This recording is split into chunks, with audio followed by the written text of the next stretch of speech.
C'est le 27 et 28 avril 2013 que s'est tenue la 13e édition du Salon de la maquette de Pontivy. A l'instar des années précédentes, vous pouviez y découvrir de nombreuses maquettes en tout genre, notamment une reproduction du Titanic de 5,40 m, un cirque, un train miniature entièrement en Lego et bien d'autres exposants. Mais laissons les passionnés parler de leurs œuvres. Je représente les premiers bateaux de la Marine nationale d'époque de 1878, là-bas il y en a un de 1892, c'est le premier cuirassé du monde. Tout la frégate Gloire a été fait entièrement à la main par moi-même, parce qu'on ne retrouve pas des pièces comme ça en commerce, c'est impossible.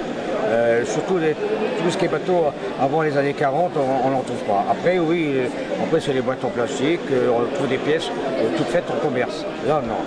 Alors là, la coque, je n'ai pas trouvé le cuivre rouge pour faire la coque.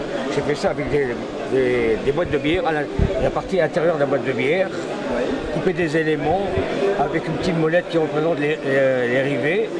Et j'ai peint avec une bombe en cuivre rouge.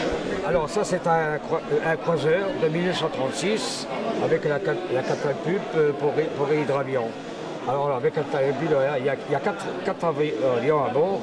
Il y en a un, les ailes-pliés qu'il a récupéré en mer. Là, il est prêt à être catapulté. Celui-là, il est prêt à partir aussi. Il y en a un dans le hangar. Et celle-là, c'est exactement le même que celui-ci. Celui-ci il est d'époque de 1936. Et celui-là, il est passé à la refonte aux États-Unis en 1945. Ouais, ils ont supprimé le regard d'hydravion, tout ça, et ils ont renforcé les canons et tout ça. C'est un premier cuirassé coque en fer. Et ils ont supprimé les canons dans la coque. C'est les premières tourelles qu'il y a sur le pont. Et c'est la fin de la voile et le début de la vapeur.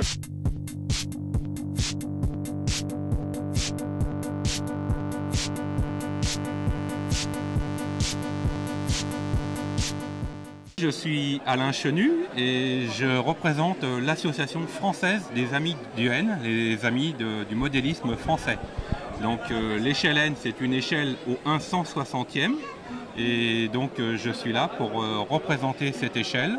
J'ai également en présentation un petit réseau modulaire qui lui aussi est à l'échelle 1/160e mais en voie métrique. Donc c'est du N métrique. C'est de la voie d'1 mètre dans la réalité. Donc c'est un réseau qui représente des petits trains touristiques avec des voies d'1 mètre qui existent vraiment dans la réalité, mais qui sont réduits 160 fois plus petits que la réalité.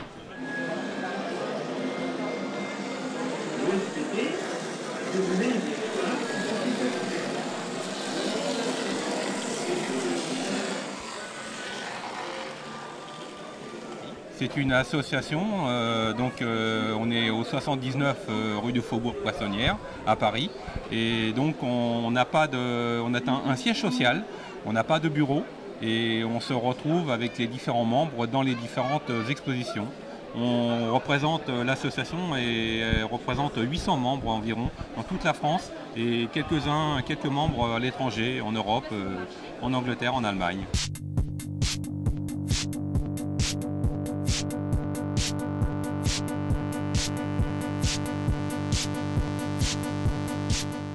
Je présente donc un réseau ferroviaire en Lego, donc train électrique. Alors donc la passion vient de très ancien puisqu'on a joué avec des trains mécaniques sur le parquet il y a les années 50.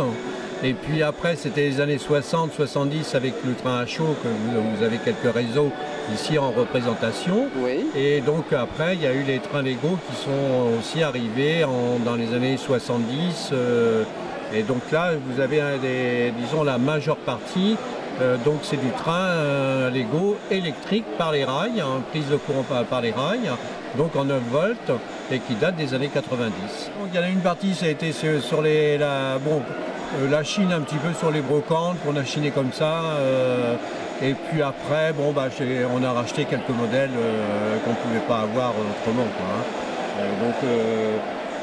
Bon là, l'atelier, vous voyez, là j'ai fait un ensemble, par rapport à la base, bon, je l'ai multiplié par 3 pour faire un ensemble beaucoup plus cohérent oui. par rapport à ce qui se rapproche un petit peu du réseau disons, ferroviaire, quoi.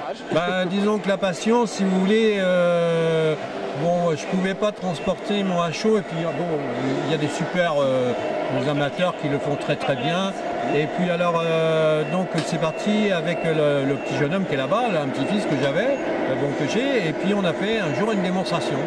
Et puis on faisait un cercle, hein, on tournait en rond, et puis du cercle, on en arrivait là.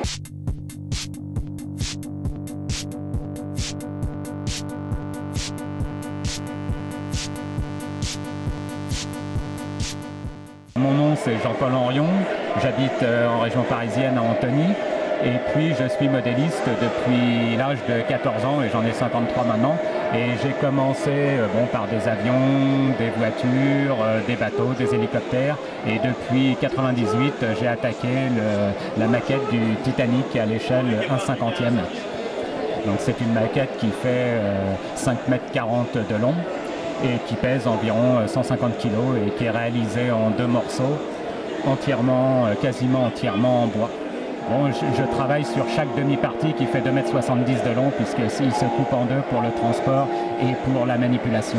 Alors je suis effectivement un peu passionné par les paquebots et le Titanic, mais c'est surtout par les modèles un petit peu de taille exceptionnelle, les grosses maquettes qui me passionnaient plutôt. Et c'est pour ça que j'ai construit le Titanic, parce qu'il n'y en avait pas, et puis c'est une maquette un peu mythique.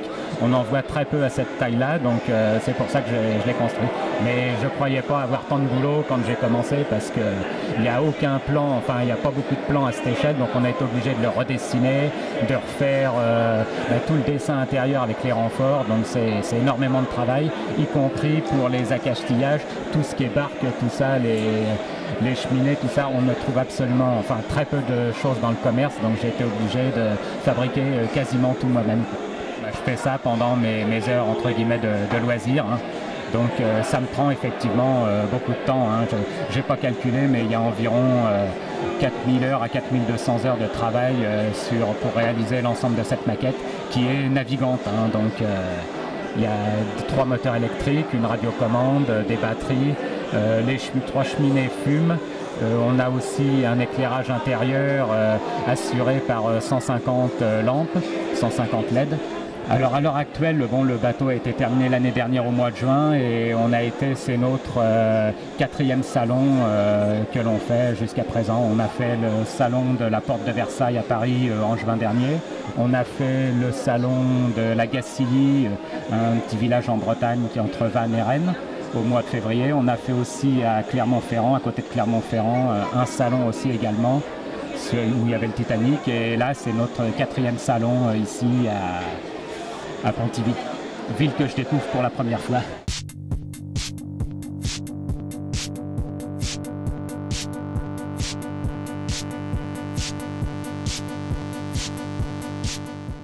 Tout d'abord, nous arrivons d'Orléans, hein, direction Pontivy, et cette maquette a planté son chapiteau donc sur ce salon de la maquette, hein. Donc cette maquette est une réplique d'un grand cirque voyageur. C'est à l'échelle 1/50e et la particularité de cette maquette, c'est fait uniquement à partir de matériaux de récupération. Tous les camions, les maisons, tout c'est du carton, c'est du crépi de ma maison, et après il faut chercher toutes les petites combines. Ben là-dessus, ça fait 4 ans qu'on est sur le projet, car ça c'est quand même la 2e. Hein. On a eu la première maquette qui était relativement à peu près à la même échelle, même dimension, mais on l'a eu pendant 25 ans, on a fait le tour d'Europe avec. Bon, elle avait quand même un peu vécu. Donc il y a 4 ans, on a décidé avec mon épouse de refaire cette maquette. Et là, ça nous a pris 4 ans de travail, plus de 15 000 heures. Le cirque par lui-même fait 7 mètres de long sur 3 mètres de large. Par rapport à l'ancien, il y a quand même beaucoup plus d'animation, ne serait-ce que la montgolfière. Les paraboles, disons, c'est quand même d'actualité. D'accord. Et puis bon, avant le chapiteau, c'était vraiment des tubes, des mâts comme à l'ancien temps, hein, que maintenant on a quand même fait les mâts Tour Eiffel. Bon, on a réactualisé. À l'heure actuelle, il y a 700 personnages, hein, qui sont donc décorés, hein, tous assis sur les gradins. Et à l'intérieur donc de ce chapiteau, en faisant le compte, il y a à peu près 26 mètres de gradins et contre-marches qui entourent tout ce chapiteau. Donc avec toutes les animations que vous pouvez voir, là, donc la montgolfière, la petite pelleteuse, on essaie d'apporter le plus de réalité possible. Moi je suis né avec l'amour du cirque, j'aurais dû travailler chez Annie Fratellini, bon pour les besoins de la cause familiale, j'ai pas pu, donc j'ai dit à partir de là, je ferai mon cirque et j'ai fait mon cirque. Nous vous donnons donc rendez-vous l'année prochaine pour la 14e édition riche en surprises.